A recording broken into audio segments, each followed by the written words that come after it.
40, do versículo 12 em diante.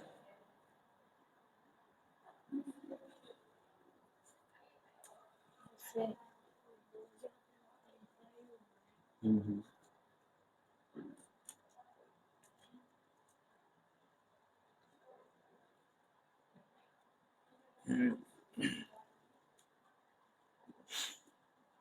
Amém? Pare a leitura. No versículo 12, o profeta começa dizendo assim: quem na concha da mão mediu as águas, ou tomou a medida dos céus a palmo, quem acolheu o pó da terra em balança,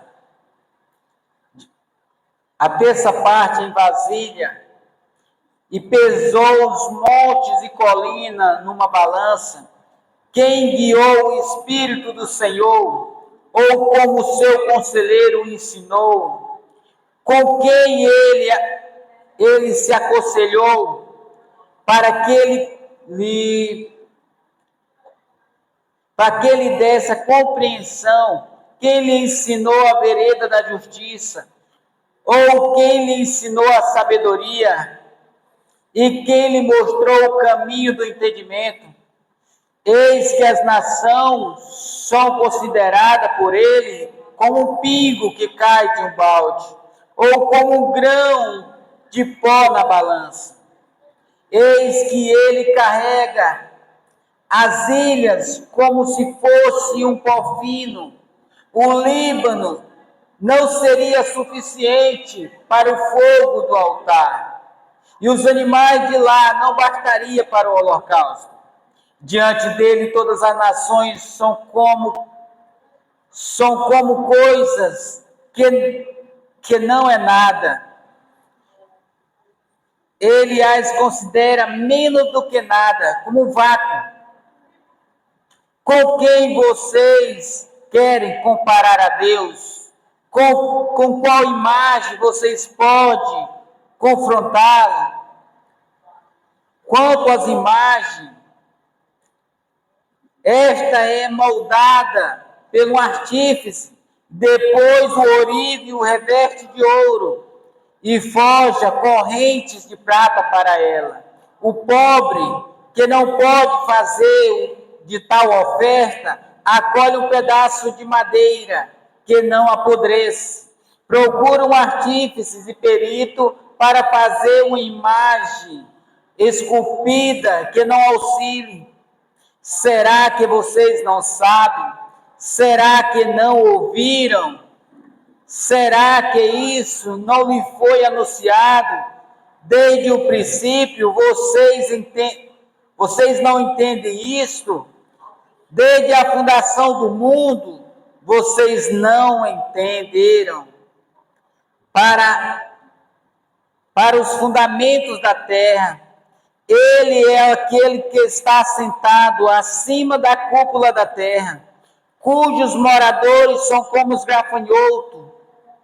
E é ele quem estende os céus como uma cortina e os desenrola como uma tenda para neles habitar. Ele é quem reduz a nada os príncipes e torna em nulidade os reis da terra. Mal eles são plantados e semeados, mal as suas raízes enraigadas na terra, e o tronco sejam secos, quando vem o vento sopra sobre eles, e a tempestade os leva como palha. Com quem vocês vão me comparar? A quem se assemelha? Qual? A quem eu seria igual, diz o Senhor. Levanta os olhos para os montes e vejam quem criou tudo isso. Aquele que faz sair o exército de estrelas, todas bem contadas, os quais ele chama pelo nome, e por ser grande em força e forte em poder, nenhuma vem a faltar. Então você diz, ó Jacó, e você fala, ó Israel, o meu caminho está encoberto ao Senhor, e o meu direito passa despercebido ao meu Deus. Será que você não sabe, nem ouviram, que o eterno Deus, o Senhor, o Criador dos confins da terra, nem se cansa nem se fadiga, a sabedoria dele é insondável, ele fortalece os cansados e multiplica a força dos que não têm nenhum vigor. Os jovens se cansam e se fadigam, os moços de exausto caem, mas os que esperam no Senhor renovam as suas forças, sobem com asas como águia, correm e não se cansam, caminham e não se fadigam. Amém? Esse é um texto um pouco grande. Nós vamos chegar no final dele, se Deus permitir, e eu quero a atenção de todos para que a gente possa compreender esse texto, porque Isaías está tratando da majestade do Senhor. E esse texto não pode ser pregado por parte, porque senão fica incompleto. Tem que ser pregado ele todo, amém? Mas se nós prestarmos bem atenção, nós vamos compreender. Isaías está trazendo aqui a grandeza de Deus, a majestade de Deus. E primeiro ele mostra a grandeza de Deus acerca dos céus, acerca do oceano e das nações. Preste bem atenção. Ele começa no versículo 12 dizendo: quem na concha da mão mediu as águas? Ou seja, quem mediu as águas na concha da mão, ele está fazendo um contraste com a pessoa de Deus. Quem mede as águas, toda a água que nós temos em nosso planeta, na concha da mão? Somente o Senhor, nosso Deus, ele mede as águas na concha da mão. Imagina aí, irmão, toda a água que há no nosso planeta, entre os mares, oceanos, rios, fontes, toda essa água que nós temos no nosso planeta, Deus, ele mede ela na concha da mão. Deus, ele coloca essa água, todas essas águas na concha da sua mão. Isso é para nós entender quão grande é nosso Deus, irmão. E ele diz assim: tomou a medida dos céus a palmo, ou seja, o nosso Deus, ele mede os céus a palmo. A sua mão vai de uma extremidade à outra do nosso universo. Os céus aqui é o universo que nós conhecemos. Que segundo os estudiosos, o nosso universo tem mais de 93 bilhões de anos-luz de diâmetro, até onde foi conhecido. Agora imagina aí, o nosso Deus coloca a sua mão aberta e o dedo menor vai de uma extremidade, o dedão vai na outra extremidade. Ele bota a sua mão e mede o universo, até aonde nós sabemos, o universo, irmão, ele não é infinito. Nosso universo é finito. Mas apesar de ser finito, nós sabemos que o nosso Deus, ele mede os céus a palmos. Mais de 93 bilhões de anos-luz. Significa o quê, irmão? Que você, para ir de uma extremidade à outra do universo, nós precisaríamos viajar mais de 93 bilhões de anos na velocidade da luz. Qual é a velocidade da luz? A velocidade da luz, irmão, é 300 mil quilômetros por segundo. Nesta velocidade, nós precisaríamos passar mais de 93 bilhões de anos viajando. Isso é para nós entender que o nosso Deus é soberano, é grandioso, irmão. Ele diz assim: quem acolheu o pó da terra na terça parte de uma vasilha, ou seja, todo o pó da terra, todo grão de areia, terra, ele acolheu numa terça parte de uma vasilha. Imagina o tamanho da vasilha de Deus, que numa terça parte da vasilha ele acolheu toda a terra, todo o pó, todo o grão. Ele vai dizer assim, e pesou os montes e colinas em balança. Quantos montes, irmão, quantas montanhas nós temos em nosso planeta, e Deus pesa todas elas numa balança. Isso aqui que Isaías está trazendo aqui é a majestade de Deus, é para nós entender a grandeza do nosso Deus. Nosso Deus é majestoso, irmão. Do Senhor vem o conhecimento. Verso 13 e 14. Preste atenção, no verso 13 e 14 diz assim, do Senhor vem o conhecimento. Ele diz assim, verso 13. Quem guiou o Espírito do Senhor, ou como seu conselheiro o ensinou, com quem ele se reconciliou, para quem lhe desse compreensão, quem lhe ensinou a vereda da justiça, ou quem lhe ensinou a sabedoria, a quem lhe mostrou o caminho do entendimento. O que Isaías está querendo trazer aqui, irmão? Isaías está querendo dizer o seguinte, quem foi o professor de Deus? Quem foi o seu instrutor? Em qual escola Deus estudou para que adquirisse conhecimento? Quem pôde ensinar a Deus? Quem foi o seu mestre?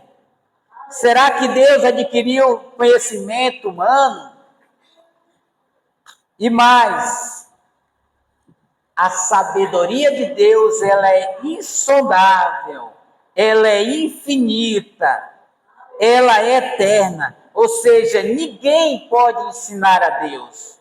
Deus, ele é o Pai do conhecimento, é o Criador de toda sabedoria, porque Ele próprio é a sabedoria. A palavra de Deus diz, o temor ao Senhor é o princípio da sabedoria. Quando nós tememos o Senhor, nós passamos a ser sábios, porque o Senhor mesmo é a sabedoria. Ninguém ensinou a Deus, porque Deus, ele tem a sua sabedoria no seu ser infinito. Amém? As poderosas nações para o Senhor são como que nada.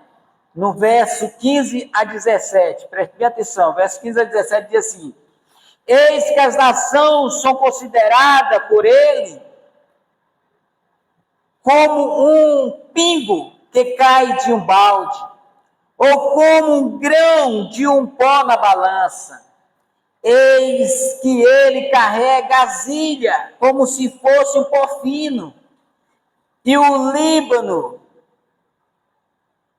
Líbano não seria suficiente para o fogo, e nem os animais de lá bastaria para o holocausto. Diante dele, todas as nações são como coisas que não é nada. Ele as considera menos do que nada. É como um vácuo, ou seja, como um vapor.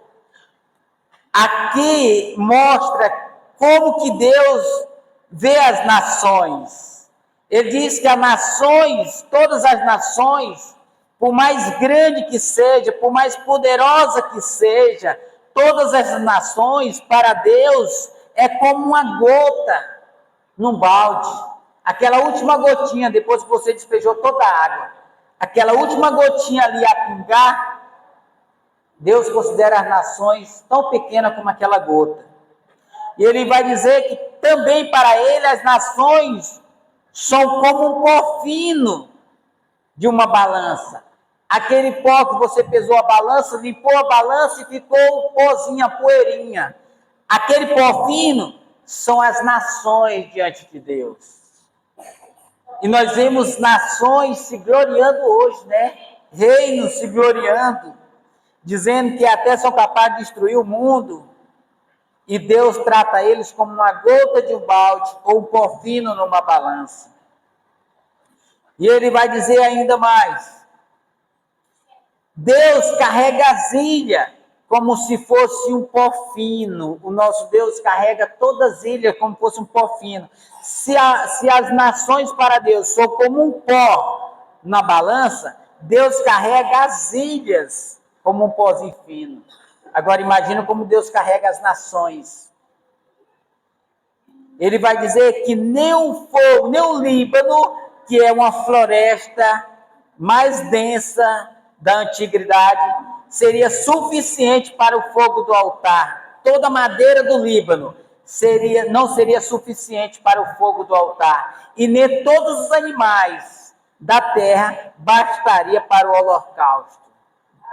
Ou seja, para você adorar a Deus na antiga dispensação, que era com holocausto, animais queimados, você não conseguiria adorar a Deus como Ele é digno, nem com toda a madeira que tem no Líbano, e nem com todos os animais das florestas. Seria suficiente para agradar ao nosso Deus, irmão. Aí ele traz as nações para perto dele e diz assim: diante dele, todas as nações são como coisa que nada. Ele as considera menos do que nada. É como um vácuo, é como um vapor que logo desaparece. Essas são as nações, irmão. E grandes nações dos impérios passados se levantaram, oprimiram o povo de Deus, mostrando ser grande diante dos homens, mas diante de Deus é um nada. Aonde estão aqueles grandes impérios, irmão? Cadê os grandes impérios? Império Persa, Império Medo-Persa, o Império Romano, Império Babilônico, Império Assírio, Império Egípcio, Grego, Macedônio, Hetitas, Fenício, Silineucida. Cadê esses impérios que se levantaram contra o povo de Deus? Que se diziam ser grande? Acabaram, ficaram no passado e muito entraram no esquecimento. Muitas daquelas nações hoje nem são citadas. Aí tem as nações de hoje que se chamam fortes: Iraque, Irã, China, Rússia, Coreia do Norte, Japão, Ucrânia, Estados Unidos. Brasil nem se fala que o Brasil é um coitado. Mas essas nações que se acham grandes e poderosas, irmão, eles não sabem que Deus considera elas como vácuo, como vapor, menos do que nada. Ou seja, Deus não colocou nem 1% para essas nações. Deus disse que elas são menos do que nada. Ou seja, não são nada. Quando uma nação dessa faz algo e pensa que fez porque é grande, eles estão cumprindo apenas uma agenda já pré-estabelecida de Deus, irmão. Deus é que reina, Deus é que está no trono, Ele é que é soberano, Ele diz o que as nações têm que fazer e elas fazem. Somente isto. É o que Deus fala para essas grandes nações do passado e de hoje, para nós entender quão grande é nosso Deus.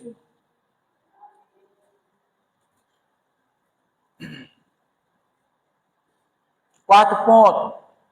Nenhum deuses pode ser comparado com o nosso Deus Todo-Poderoso. Nenhum deuses pode ser comparado com o nosso Deus Todo-Poderoso. Verso 18 a 20.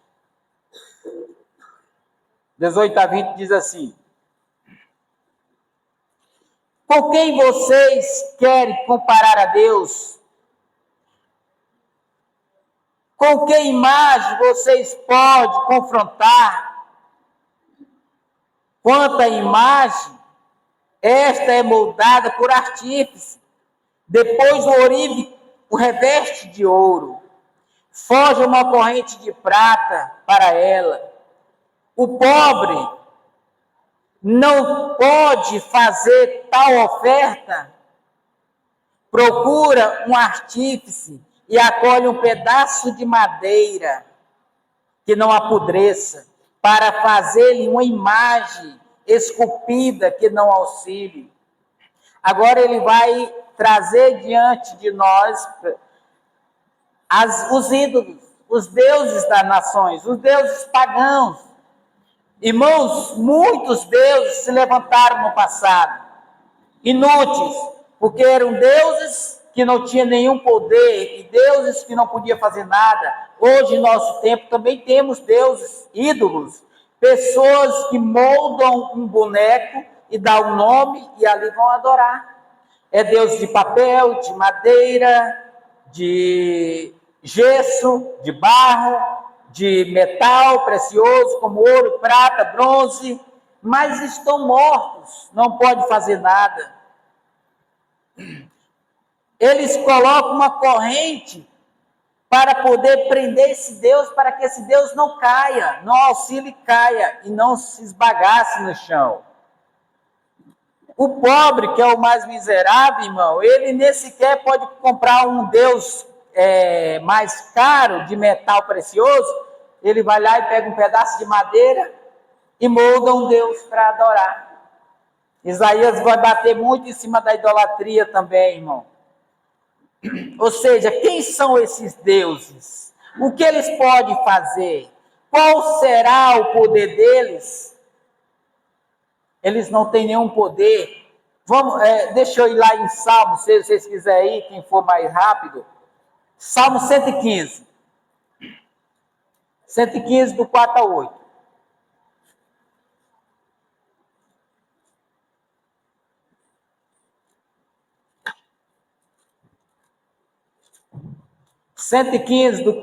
Do 4 a 8, se vocês quiserem marcar para ver depois, diz assim, no verso 4.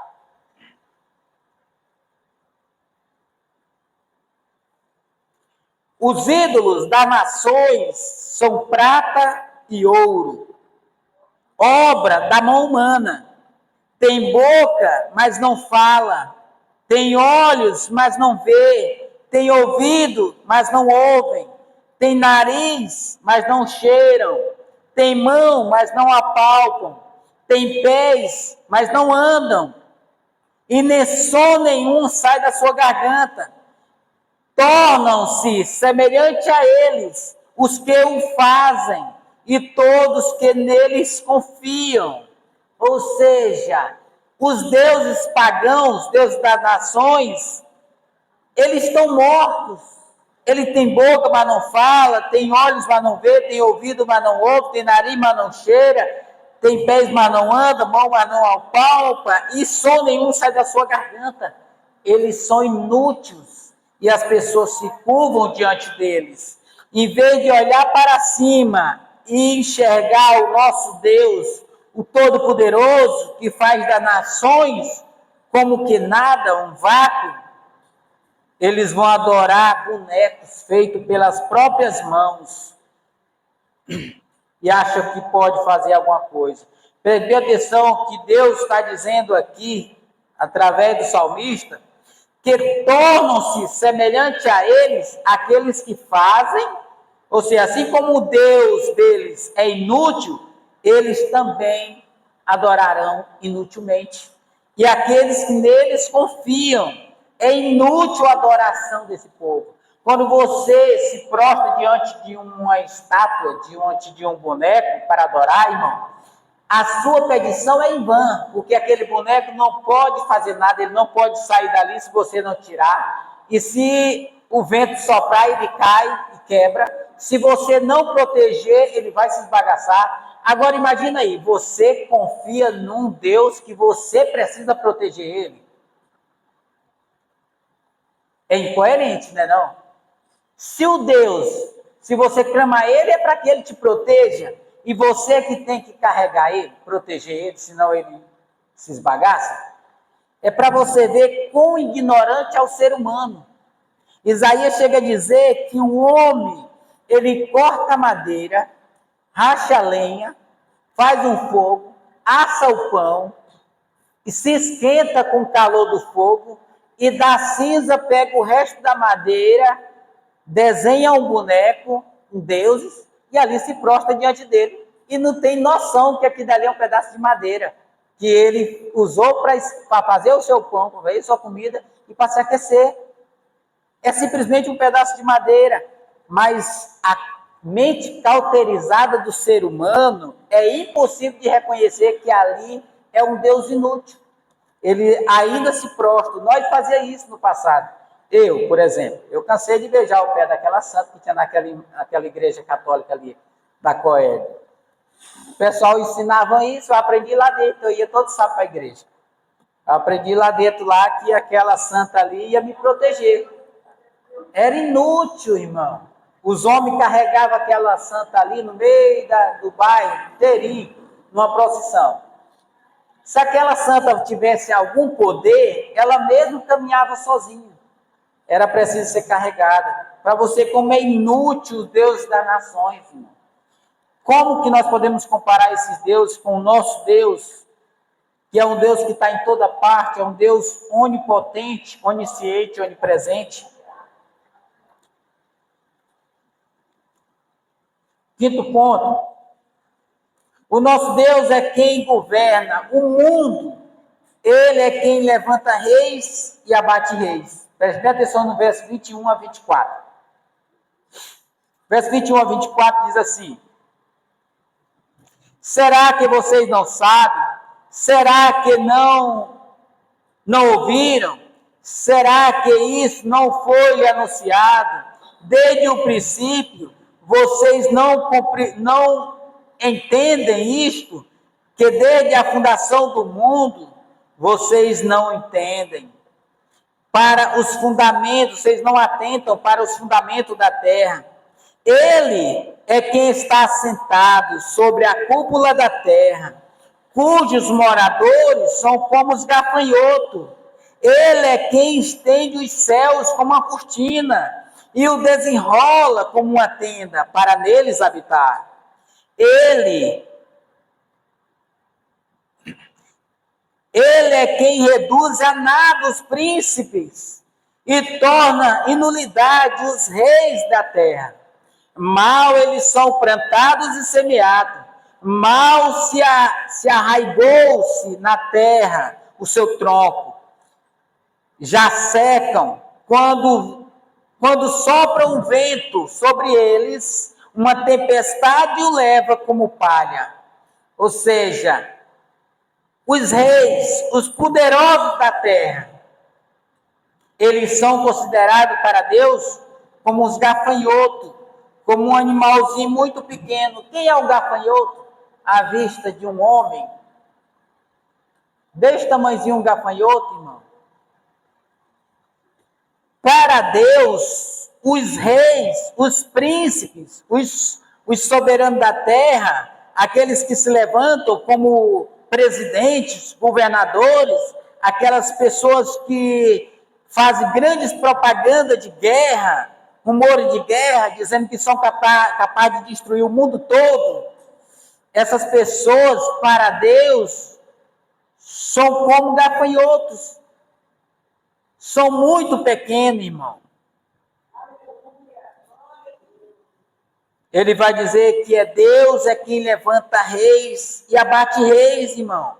Deus é quem governa, ele está sentado acima da cúpula da terra, cujos moradores são como gafanhoto, e os céus, eles arma como uma tenda. É ele que bota os céus, que desenrola os céus, para neles habitar.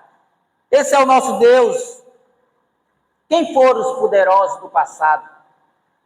Grandes impérios se levantaram, grandes reis vieram contra o povo de Deus. Quem foram esses reis grandes que se levantaram? Eu fiz a lista aqui de alguns, irmãos, que se disseram grandes naquele tempo e que para Deus não passam de gafanhotos. Preste bem atenção. Manassés, o pior rei que pisou na terra, pior do que seu avô Acabe. Rei Manassés, Deus botou um gancho no nariz dele, assim, igual um boi. Você não vê com um boi em fazenda, ele mete um gancho no nariz do boi para arrastar? Deus fez isso com Manassés, meteu um gancho no nariz dele e conduziu ele, porque ele era muito rebelde. Foi o pior rei da história.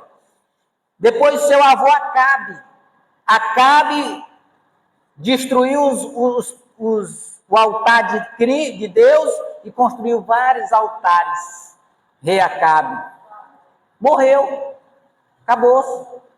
Pouca gente lembra dele. Jezabel, a prostituta, que ensinava e seduzia o povo a ir para a prostituição. Jezabel ficou na história, acabou-se, foi destruída.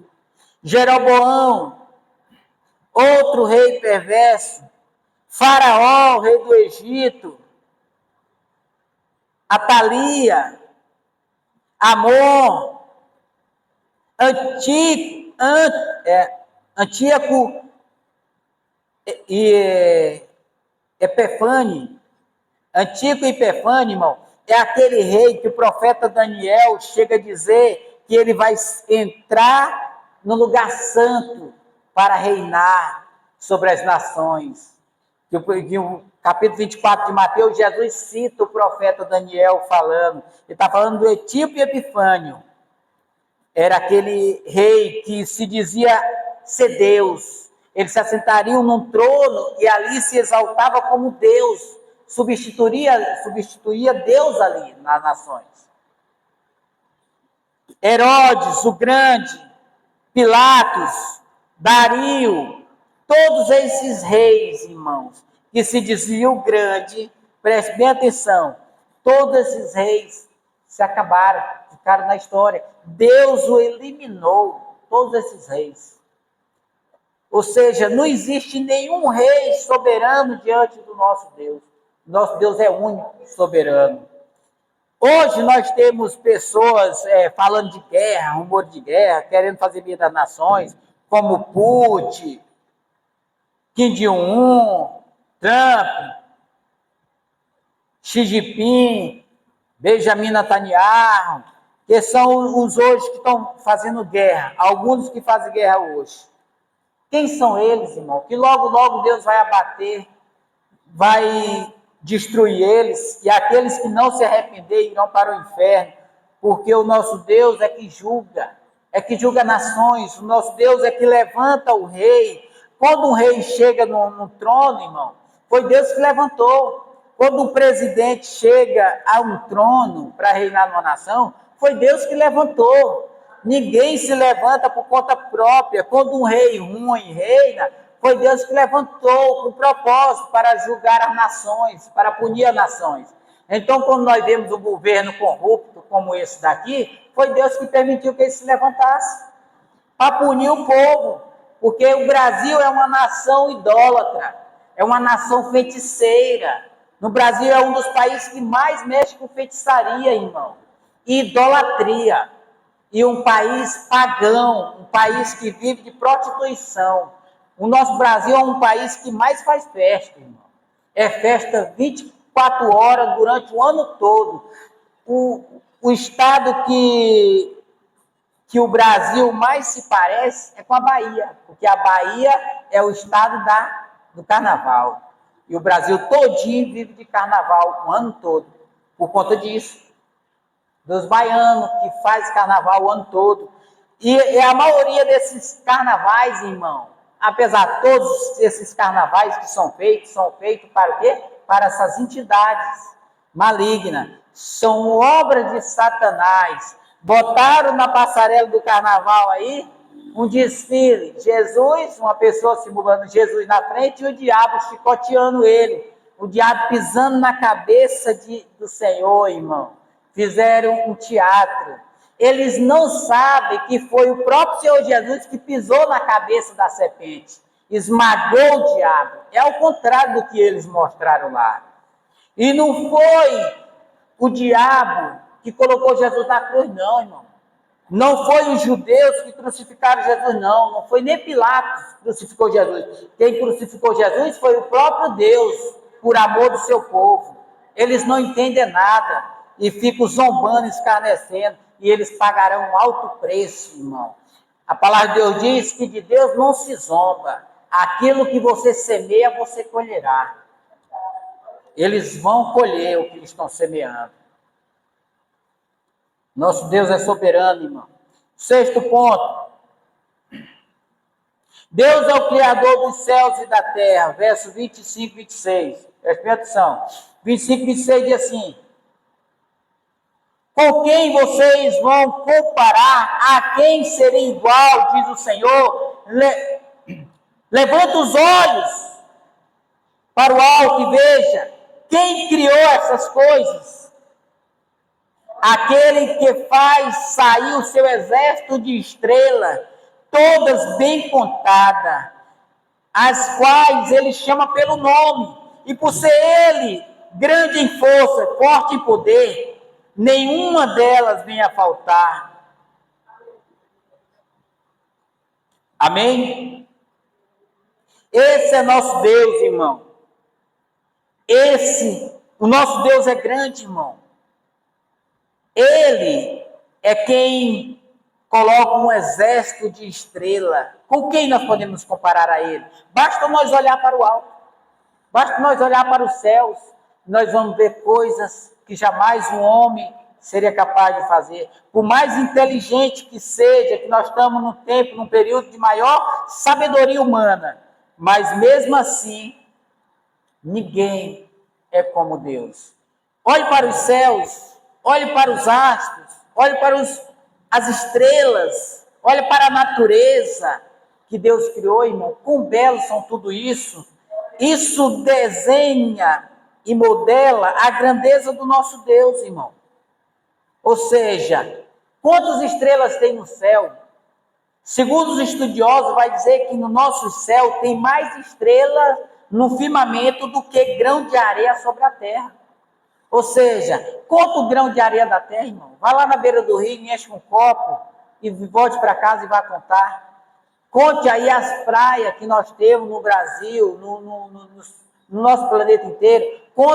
Conte a areia do deserto, entendeu? São números incontáveis.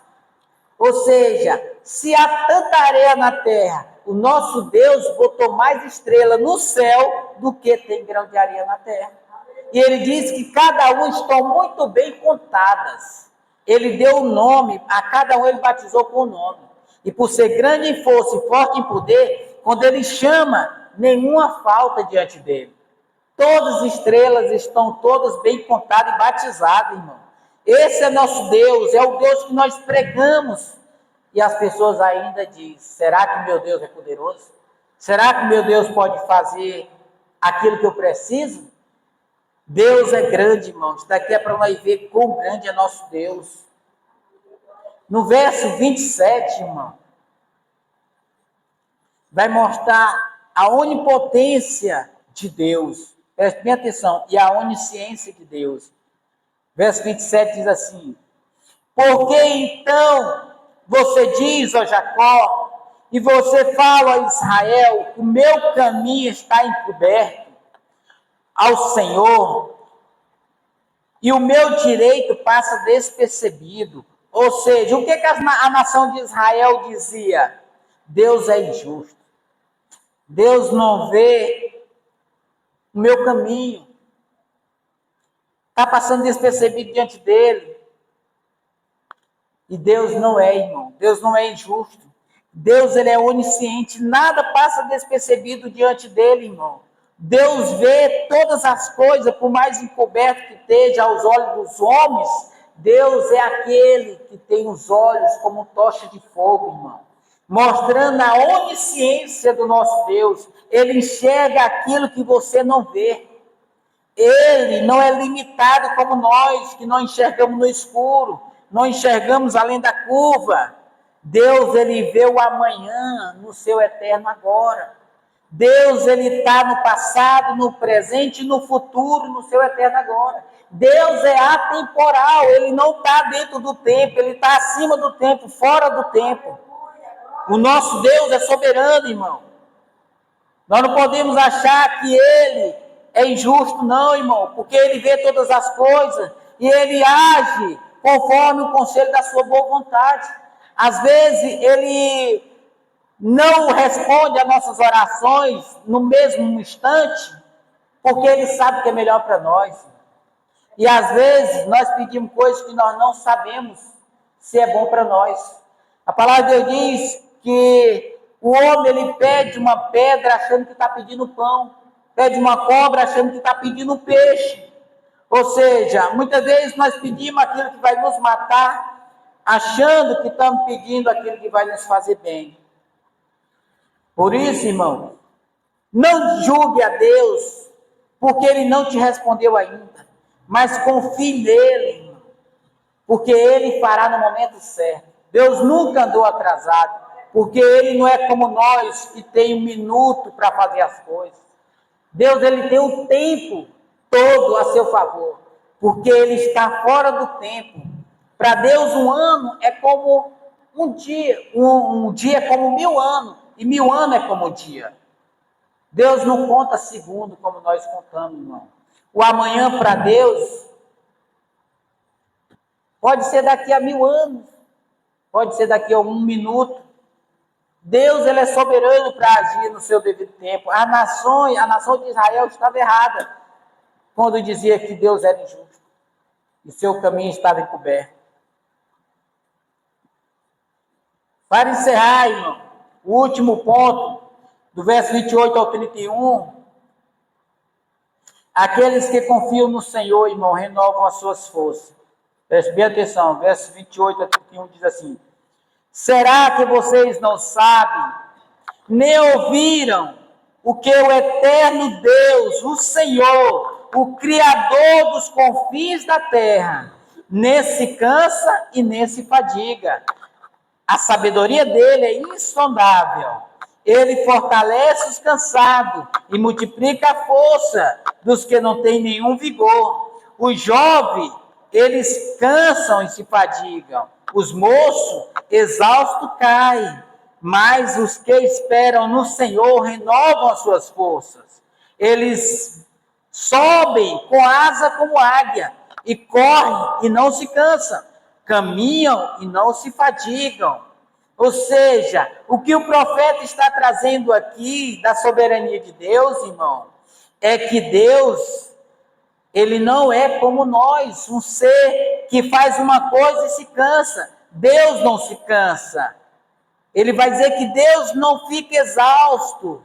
Deus é o Criador dos confins da terra. A sua sabedoria é insondável. Ele não fica exausto. Ele trabalha o tempo todo e não se cansa. Não é como nós, que fazemos um trabalho pequeno e precisamos de um tempo longo para descansar. Deus não fica cansado, irmão. E Ele traz um ânimo para nós. Porque Ele diz, aqueles que esperam no Senhor renovam as suas forças. Ou seja, Isaías, no final, ele vai colocar aqui uma águia, uma pessoa que corre e outra que caminha. Ele vem de forma decadente, trazendo, primeiro, voa como águia, depois corre e não se cansa, e depois caminha e não se fadiga. Por que ele não botou em ordem crescente? Ele colocou em ordem decrescente. Porque não seria mais óbvio Isaías ter dito assim, ele caminha, corre e voa. Não é assim? Se fosse o homem dizendo, seria assim. Mas Isaías está trazendo na perspectiva humana. No vigor, o jovem voa, não fica quieto, anda de um lugar para o outro, nunca para e nem se cansa, porque é jovem, tem muito vigor. Entendeu? Aí depois vem o peso da idade, aí ele começa apenas a correr, já não voa mais. Aí chegou aos 40 anos, agora só consegue correr lento. Aí vai mais um pouquinho, chega nos 60, aí só caminha. E já não consegue mais nem correr, já não tem mais força. Assim é a nossa vida, irmão. Mas daqui Isaías está querendo trazer a perspectiva humana e a perspectiva cristã. Um homem de Deus, um jovem de Deus, uma mulher de Deus, um senhor de Deus, esse não se canse nem se fadiga. Por quê? Porque o Senhor é que renova nossas forças, irmão. Quando nós confiamos nele, nós temos a nossa força renovada todos os dias. Todos os dias o nosso espírito é renovado, a nossa força é renovada e nós acordamos com novos vigores. Por isso, irmão, não fique triste, porque você não foi atendido na sua primeira oração, irmão. Deus não esqueceu de você. Deus chega a dizer assim, ainda que uma mãe ou um pai esqueça de seu filho, você acha que uma mãe e um pai podem esquecer do filho? Um filhozinho que está amamentando? Difícil, né? Ele vai dizer assim, ainda que um pai ou uma mãe esqueça de seu filho que amamenta, eu, o Senhor, jamais esquecerei de vocês. Esse é nosso Deus, irmão. Ele está pronto, à disposição para renovar nossas forças. Basta nós confiarmos nele. Aquele que confia no Senhor, renova as suas forças. Ele voa alto como águia, corre e não se cansa, caminha e não se fadiga. Esse é o jovem na perspectiva de Deus. Amém? Que a gente possa confiar mais em Deus, irmão. Nunca devemos orar a Deus dizendo assim, será? Quem sabe Deus vai fazer? Será que Deus vai fazer? Talvez Deus faça. Não é assim a oração, irmão. A oração é assim. Se Deus quiser, Ele fará. Porque Deus é poderoso para fazer.